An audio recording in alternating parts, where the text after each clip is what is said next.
আসসালামু আলাইকুম, জানিয়ে দিব এই মুহূর্তে হাতে পাওয়া সর্বশেষ ভয়ঙ্কর কিছু আন্তর্জাতিক আপডেট। বাংলা সংবাদ শুরুতেই থাকছে সংবাদ শিরোনাম।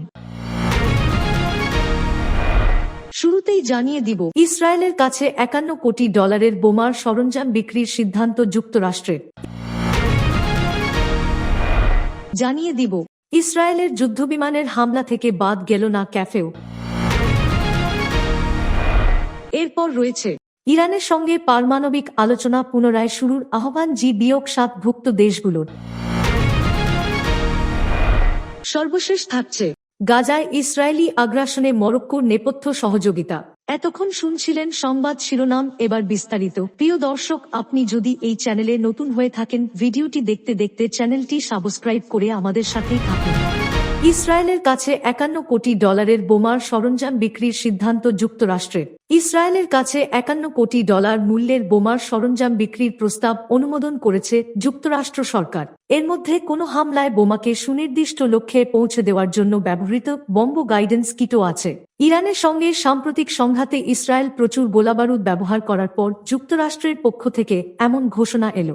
যুক্তরাষ্ট্রের প্রতিরক্ষা নিরাপত্তা সহযোগিতা সংস্থা ডিএসি এক বিবৃতিতে বলেছে, প্রস্তাবিত এ বিক্রি ইসরায়েলকে এখনকার ও ভবিষ্যতের হুমকি মোকাবিলায় সাহায্য করবে। এর মাধ্যমে তারা নিজেদের সীমান্ত, গুরুত্বপূর্ণ স্থাপনা ও মানুষের বসতি আরও ভালোভাবে রক্ষা করতে পারবে।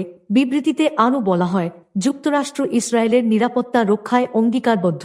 ইসরায়েলের আত্মরক্ষার সক্ষমতা যেন দৃঢ় ও প্রস্তুত থাকে, তা নিশ্চিত করাটা যুক্তরাষ্ট্রের জাতীয় স্বার্থের জন্য খুবই গুরুত্বপূর্ণ।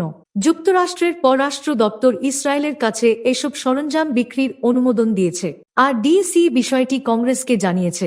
তবে এ ব্যাপারে কংগ্রেস এখনো অনুমতি দেয়নি। গত ১৩ জুন ইরানের পারমাণবিক কেন্দ্র, বিজ্ঞানী ও শীর্ষ সেনা কর্মকর্তাদের লক্ষ্য করে ইসরায়েল বড় ধরনের বিমান হামলা চালায়। ইসরায়েল চায় ইরান যেন তাদের পারমাণবিক কর্মসূচি বন্ধ করে দেয়, আর ইরান বলে আসছে তাদের পারমাণবিক কর্মসূচির উদ্দেশ্য বেসামরিক। তবে যুক্তরাষ্ট্র ও এর মিত্ররা মনে করে ইরান আসলে পারমাণবিক অস্ত্র বানাতে চায়। ২০১৮ সালে মার্কিন প্রেসিডেন্ট হিসেবে ট্রাম্পের প্রথম মেয়াদ চলাকালে তিনি ইরানের সঙ্গে পারমাণবিক চুক্তি থেকে যুক্তরাষ্ট্রকে প্রত্যাহার করেন। কয়েক সপ্তাহ ধরে ইরানের সঙ্গে পারমাণবিক চুক্তিতে ফেরার জন্য তিনি কূটনৈতিক সমাধানের পথ খুঁজছিলেন। তবে শেষ পর্যন্ত ইরানের বিরুদ্ধে সামরিক পদক্ষেপ গ্রহণ করার সিদ্ধান্ত নেন এবং দেশটির পারমাণবিক স্থাপনাগুলোতে মার্কিন হামলার নির্দেশ দেন তিনি। গত সপ্তাহে ইরান ইসরায়েল যুদ্ধবিরতি হয়েছে, তবে ইসরায়েলের প্রধানমন্ত্রী বেনিয়ামিন নেতানিয়াহু বলেছেন তিনি কখনোই তেহরানকে আবারও পারমাণবিক স্থাপনা গড়ে তুলতে দেবেন না। এতে ভবিষ্যতে আবার সংঘাত হওয়ার আশঙ্কা বাড়ছে। ইসরায়েলের যুদ্ধবিমানের হামলা থেকে বাদ গেল না ক্যাফেও। গাজায় একদিনে নিহত ৯৫। ফিলিস্তিনের গাজা উপত্যকায় সাগরপাড়ের একটি ক্যাফেতে হামলা চালিয়েছে ইসরায়েলি বাহিনী। সেই সঙ্গে হামলা করা হয়েছে বিদ্যালয়, হাসপাতাল ও খাবার বিতরণের কেন্দ্রেও। গতকাল সোমবারের এসব হামলায় অন্তত ৯৫ জন নিহত হয়েছেন। আহত হয়েছেন আরও অনেকে। শুধু গাজা নগরী ও উপত্যকার উত্তরাঞ্চলে চালানো হামলাগুলোতে অন্তত ৬২ জন নিহত হয়েছেন। এর মধ্যে সবচেয়ে বড় হামলা হয় গাজা নগরীর উত্তরাঞ্চলে অবস্থিত আল বাকা ক্যাফেটেরিয়ায়। সাগরপাড়ের এ ক্যাফেতে নিহত হয়েছেন ৩৯ জন। আহত হয়েছেন আরও কয়েক ডজন মানুষ।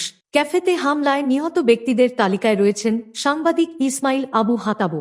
সেখানে জড়ো হওয়া নারী ও শিশুদের অনেকের প্রাণ গেছে। শুধু গাজা নগরী ও উপত্যকার উত্তরাঞ্চলে চালানো হামলাগুলোতে অন্তত ৬২ জন নিহত হয়েছেন।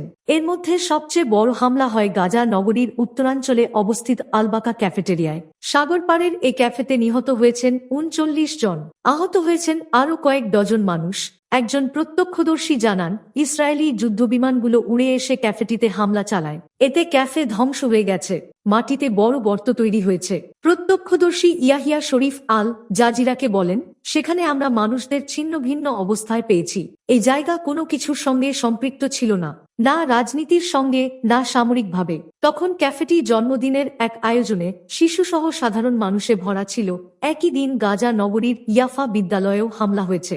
বিদ্যালয়টিতে শত ফিলিস্তিনি উদ্বাস্তু আশ্রয় নিয়েছিলেন। হামলার আগে বিদ্যালয়টি থেকে পালিয়ে যাওয়া হামাদা আবু জানাদেহ আল জাজিরাকে জানান, উদ্বাস্তুদের আশ্রয়কেন্দ্র হিসেবে ব্যবহৃত বিদ্যালয়টি খালি করতে মাত্র ৫ মিনিট সময় দেওয়া হয়েছিল। গাজার মধ্যাঞ্চলের দেইর এল বালাহ এলাকায় আল আকসা হাসপাতাল প্রাঙ্গণেও হামলা চালিয়েছে ইসরায়েলি বাহিনী। এখানেও হাজারো উদ্বাস্তু ফিলিস্তিনি আশ্রয় নিয়েছিলেন। ইরানের সঙ্গে পারমাণবিক আলোচনা পুনরায় শুরুর আহ্বান G-7 ভুক্ত দেশগুলোর।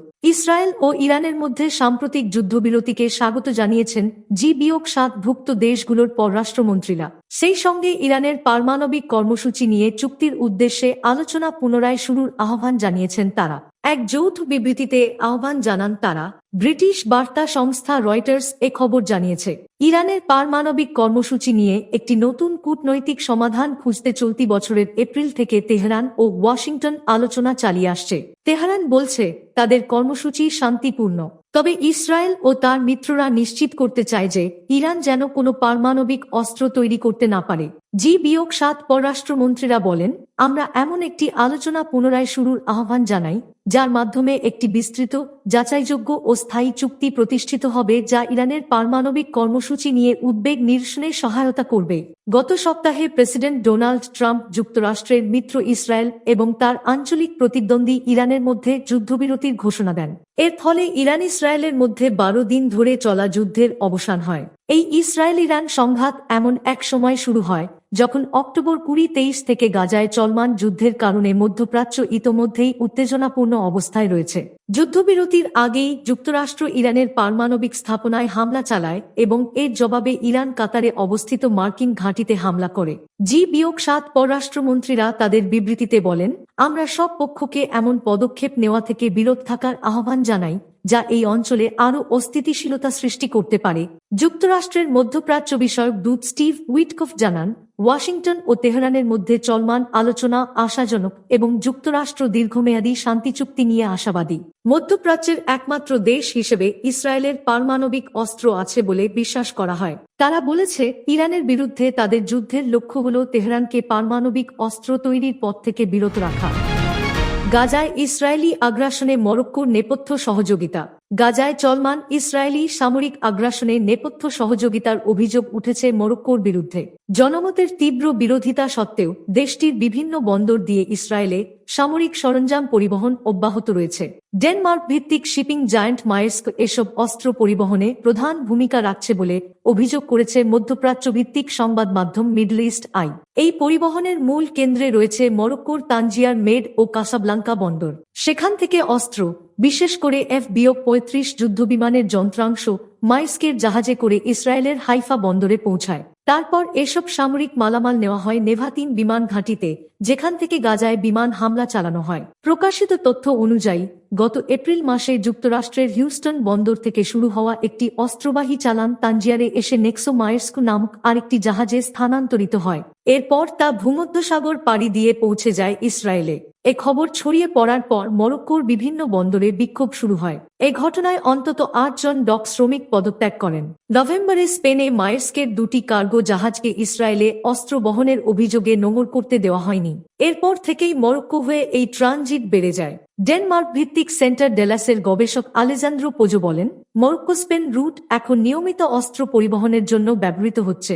মায়ের্স্ক দাবি করেছে তারা সংঘাতপূর্ণ এলাকায় অস্ত্র পরিবহন করে না। তবে কোম্পানির যুক্তরাষ্ট্রভিত্তিক শাখা মায়ের্স্ক লাইন লিমিটেড মার্কিন সরকারের সঙ্গে সামরিক চুক্তিতে অংশগ্রহণকারী, যা কোম্পানিটিকে যুদ্ধ সংক্রান্ত পণ্য পরিবহনের অনুমতি দেয়। মায়ের্স্ক জানিয়েছে, যুক্তরাষ্ট্রের নিরাপত্তা সহযোগিতা কর্মসূচির অধীনে তারা 180টিরও বেশি দেশে কার্গো পাঠায়, যার মধ্যে ইসরায়েলও রয়েছে। মরক্কো সরকার এখনও এই বিষয়ে কোনো মন্তব্য করেনি। পোজো বলেন, একটি সরকার চাইলে সহজেই জানতে পারে একটি চালানের ভেতরে কি আছে।